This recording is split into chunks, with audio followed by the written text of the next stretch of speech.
À l'abri de son silo à livres, la Bibliothèque universitaire centrale héberge la réserve commune des 3 universités lilloises. Lointain descendant de la bibliothèque et de l'université douaisienne, ce fonds comporte aujourd'hui 13 000 volumes antérieurs à 1810. 1200 d'entre eux, parmi les plus précieux, ont été légués à la communauté scientifique lilloise par le bibliophile Edmond Agache.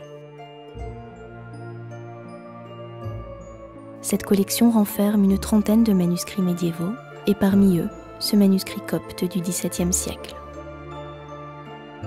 Réalisé au cœur de l'Empire ottoman, à Césarée de Cappadoce, ce manuscrit est le fruit du travail d'une communauté chrétienne arménienne de la diaspora, qui a fait perdurer jusqu'au XVIIIe siècle la tradition médiévale de copie, enluminure et reliure de textes chrétiens dans un même atelier, leur conférant ainsi une grande unité stylistique.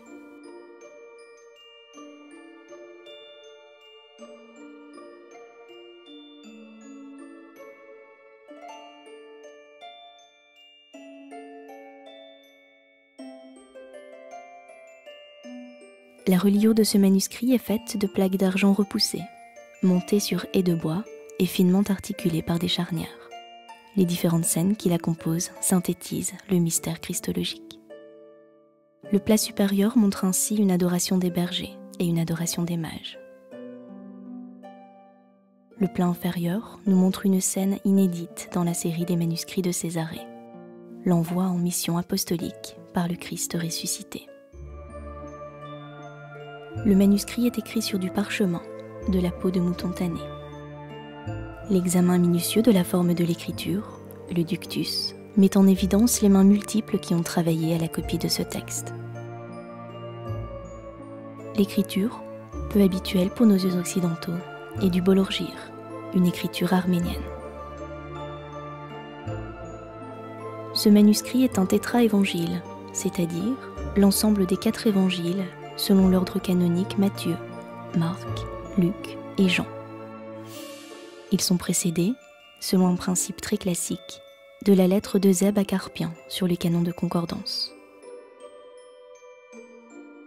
Viennent ensuite les canons eux-mêmes, astucieux système de colonnes permettant au lecteur de mettre en regard des passages des évangiles, et plus particulièrement des épisodes de la vie du Christ communs à plusieurs évangélistes. Chaque évangile est précédé d'un portrait de l'évangéliste selon les canons traditionnels, c'est-à-dire accompagné de son symbole tel qu'il figure dans l'Apocalypse. Matthieu, sous un riche décor végétal, est représenté ailé, en référence à la généalogie du Christ. Marc est représenté en pleine page, dans un décor architectural tendu d'un dé. Son symbole, le lion, est directement intégré dans le corps du texte sur la page en regard. Dans un décor similaire, on trouve Luc, faisant face au taureau, rappel du sacrifice qui ouvre cet évangile. Saint Jean est assis, il écrit son évangile. Sa tête, délicatement penchée, cherche l'inspiration divine. Face à lui, un personnage jeune et imberbe écrit. Peut-être son scribe, Procoron. Il est abrité sous une grotte, rappel de son exil à Patmos. Dans le corps du texte, les têtes de chapitres sont rubriquées pour plus de lisibilité, et l'on aperçoit encore, ici ou là, la réglure, le cadre tracé par le copiste pour la mise en page de son texte.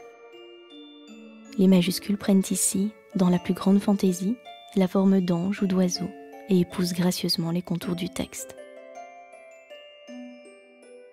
Entré en 1921 dans les collections universitaires, ce manuscrit a été remis en lumière en 2007 par un groupe de chercheurs américains. À ce jour, on estime que 35 manuscrits issus de l'atelier de Césarée ont été conservés.